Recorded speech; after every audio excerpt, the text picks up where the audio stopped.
জয় গুরু। নমস্কার সবাইকে। আশা করছি গুরুর কৃপায় সবাই ভালো আছেন, সবাই ভালো থাকেন, সেটাই কাম্য। গুরু যেন সবাইকে ভালো রাখে সে আশায় ব্যক্ত করি। সেই সাথে আমার জন্য একটু আশীর্বাদ করবেন, গুরু যেন আমার স্থূল দেহকে এই দেহ লয় হওয়ার পূর্ব মুহূর্ত পর্যন্ত ভালো রাখে। সরোদয় শাস্ত্রের লাইভ ক্লাস চলছে, লাইভ প্রিমিয়াম কোর্স। যারা সরোদয় বিজ্ঞান শিখতে চান বা দম সাধনা শিখতে চান, আপনারা এই প্রিমিয়াম কোর্সে যোগদান করতে পারেন। এই ব্যাপারে আমি বিভিন্ন ভিডিওতে বলেছি, এখনও বলছি। ডেসক্রিপশনে আমার সকল কন্ট্যাক্ট নাম্বার দেওয়া আছে, আপনি সেখান থেকে নাম্বার উঠিয়ে আপনি আমার সাথে যোগাযোগ করতে পারেন। কারণ সরোদয় বিজ্ঞানের অনেক মানে অ্যাডভান্স লেভেলের কথা প্রিমিয়াম কোর্সে বলা হয়, যেগুলো ইউটিউবে আমি এখানে বলি না, সেগুলো প্রিমিয়াম কোর্সে বলা হয়। যারা লাইভ ক্লাস করতে চান অবশ্যই যোগাযোগ করবেন, আমার সাথে যোগাযোগ করে নেবেন, তাহলে ভালো হবে। আর ব্যাকআপের বিষয় যেটা ব্যাকআপের কথা, ব্যাকআপ আপনি কন্টিনিউ পাবেন। আপনি যে কোনো সময় যে কোনো বিষয়ে সরোদয় বিজ্ঞানের উপরে যারা প্রিমিয়াম কোর্স করবেন, আমাকে কোশ্চেন করে সেটা জেনে নিতে পারবেন। আর যদি কখনো কোনো বিষয়ে ক্লাস না করতে পারেন, কোনো দিন ক্লাস না করতে পারেন, তার ভিডিও রেকর্ডিংস আমার কাছে থাকবে, আপনি সেই রেকর্ডিং পেয়ে যাবেন। ঠিক আছে? যারাই অনেকেই মানে বারংবার বলে, আমি বলার পরবর্তীতেও যে ডেসক্রিপশনে নাম্বার আছে, বলে নাম্বার পাই না। এটা কেমন কথা? ডেসক্রিপশন বক্স, সেখানে চেক করুন। অনেকে হয়তো চেনে নি না ডেসক্রিপশন বক্স কোনটা, এর জন্য জিজ্ঞেস করেন যে হ্যাঁ নাম্বার পাই না। যদি আজ থেকে 4-5 বছর পুরনো ভিডিও দেখেন তাহলে সেগুলো পাবেন না। বাট মানে 2 বছর যাবত যে সমস্ত ভিডিও দিচ্ছি সেগুলো প্রায়গুলোতেই আমার ডেসক্রিপশন বক্সে আমার নাম্বার দেওয়া আছে। ঠিক আছে? সেখান থেকে উঠে নেবেন। যাই হোক, পূর্বে সরোদয় শাস্ত্রের মানে অনেক ভিডিও দিয়েছি, তারপরেও সেখানে শেষ নয়, আরও অনেক ভিডিও চলবে। এটা বিশাল বিশাল বড় বিজ্ঞান, বিশাল বিদ্যা। আজকে যে বিষয়ে কথা বলবো, এটা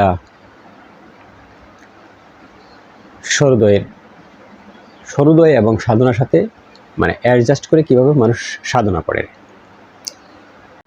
তো এখন আমি যে বিষয়টা কথা বলবো সেটা হলো, পূর্বে আমি একটা ভিডিও দিয়েছি শিবহম সাধনার, ব্রহ্মদর্শন সাধনার। তারই পাশাপাশি আজকে একটা সাধনা নিয়ে কথা বলবো।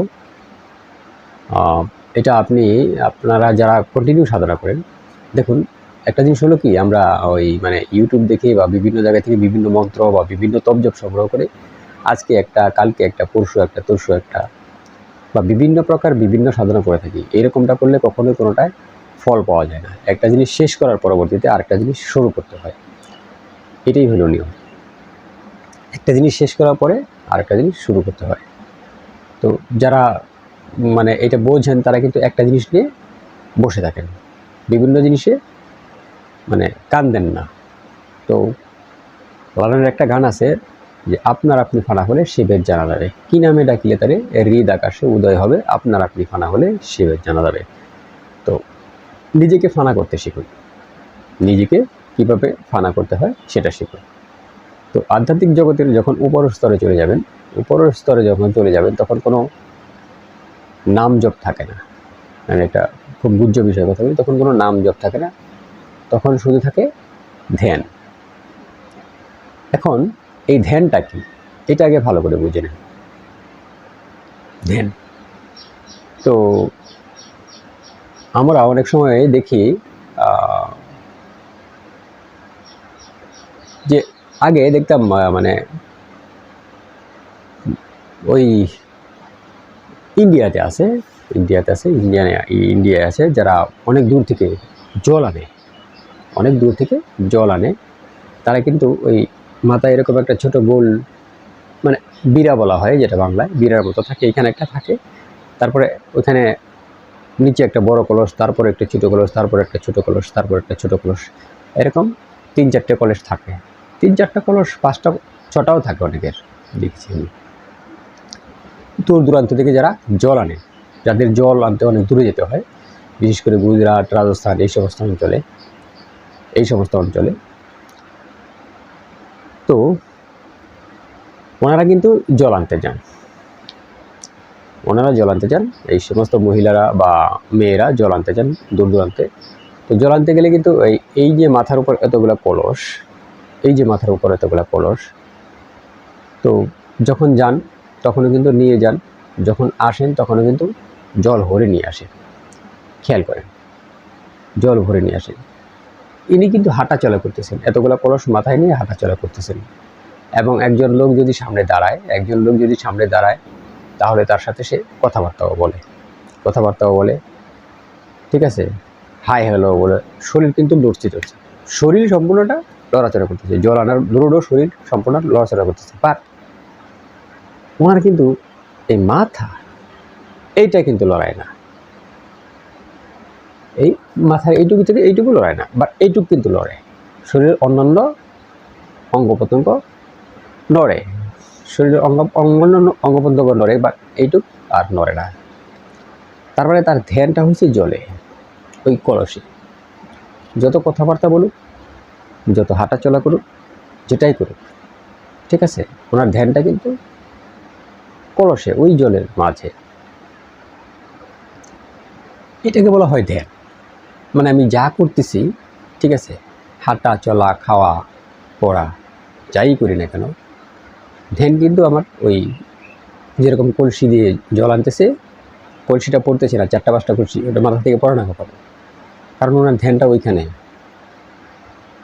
এইরকম থাকতে হবে। আপনি আপনার কোনো নাম তপ জপ যেটাই করেন না কেন, যাই করেন না কেন, ওই কলসির মতো ধ্যান রাখতে হবে, কলসির মতো, ঠিক আছে।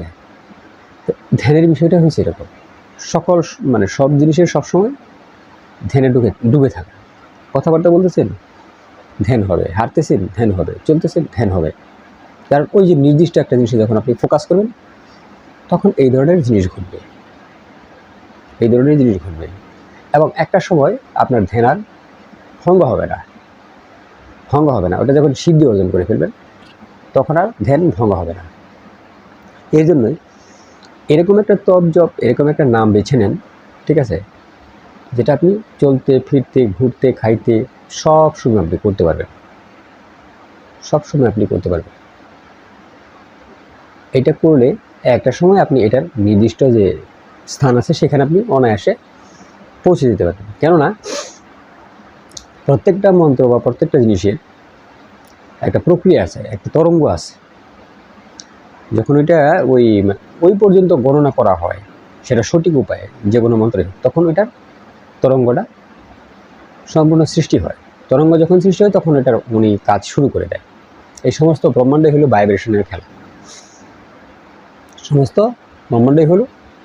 ভাইব্রেশনের খেলা, তো এইভাবে যদি আপনি তপজপ বা সাধনা করতে পারেন, তাহলে আপনি ওনাকে লাভ করতে পারবেন, ওনাকে দেখতে পারবেন, ওনার বিষয়াদি বুঝতে পারবেন, ঠিক আছে, ওনার বিষয়াদি বুঝতে পারবেন।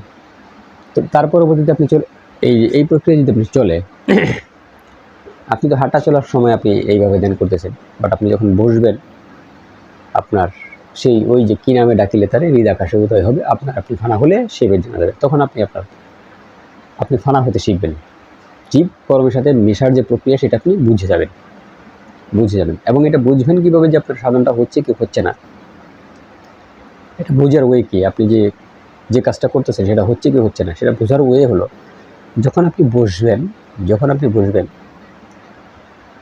প্রথমত আপনি যখন বসবেন, তখন তো আপনার শরীরটা ওয়েট থাকবে, বাট পর্যায়ক্রমে আস্তে আস্তে আপনার নিঃশ্বাসগুলো ছোটো হয়ে যাবে, আর আপনার মনে হবে যে আপনি আপনার এই দেহের ভিতরে নেই, আপনার হাতে অঙ্গ প্রত্যঙ্গ কোনো কিছু নেই, আপনি অন্য একটা জায়গায় চলে গিয়েছে। তখন বুঝতে পারবেন যে না, দেহটা ভাগ হয়ে সূক্ষ্ম দেহে চলে গেছে, আপনি সূক্ষ্ম দেহে চলে গিয়েছেন, সূক্ষ্ম স্থানে চলে গিয়েছেন। তো পর্যায়ক্রমে আরও আপনি গভীরে যেতে থাকবেন, আরও যখন গভীরে যাবেন, তখন বাইরের যে সাউন্ডগুলো আছে সেগুলো আপনার কানে আসা বন্ধ হয়ে যাবে। আরও যখন গভীরে যাবেন, এরকম যখন গভীরে যেতে থাকবেন, গভীরে যেতে একটা সময় আপনি সমাধির জায়গায় পৌঁছে যাবেন, আপনার যে লক্ষ্য সেই জায়গায় পৌঁছে যাবেন। তো এই লক্ষ্যে পৌঁছতে হলে আপনাকে এইভাবেই তপজপটা করতে হবে, যেটা আমি সবসময় করব। যখন বসে থাকবেন, তখন খুব গভীরভাবে করবেন, তো যত নিঃশ্বাস ছোট হয়ে আসবে, তত আপনি সেটার নিকটে যাচ্ছেন। এই জিনিসটা মনে রাখবেন, যতক্ষণ নিঃশ্বাস লম্বা লম্বা লম্বা লম্বা নিতে থাকবেন ততক্ষণ পর্যন্ত আপনার মন ওই জায়গায় একাগ্রতা হয় নাই, মন একাগ্রতা হয় নাই। তো ওনার সাথে ফানা হতে হলে খুব একটা বেশি কষ্ট করতে হয় না, শুধু স্মরণ রাখতে হয়, সবসময় স্মরণ রাখতে হয়, স্মরণে থাকতে হয়, যেটাকে বলা হয় সাক্ষী ভাব। আপনি সবসময় সাক্ষীভাবে থাকবেন, আপনি সবসময় সাক্ষীভাবে থাকবেন। তো এই যে আত্মদর্শন বা ব্রহ্মজ্ঞান লাভের যে পূর্বের প্রক্রিয়া এবং আজকে যেটা বললাম, এটাও একটা বিশাল মানের প্রক্রিয়া, বিশাল, এত কিছু করা লাগে না, ঠিক আছে, এত কিছু করা লাগে না। তো আজকে এই পর্যন্তই। জয় গুরু, নমস্কার সবাইকে।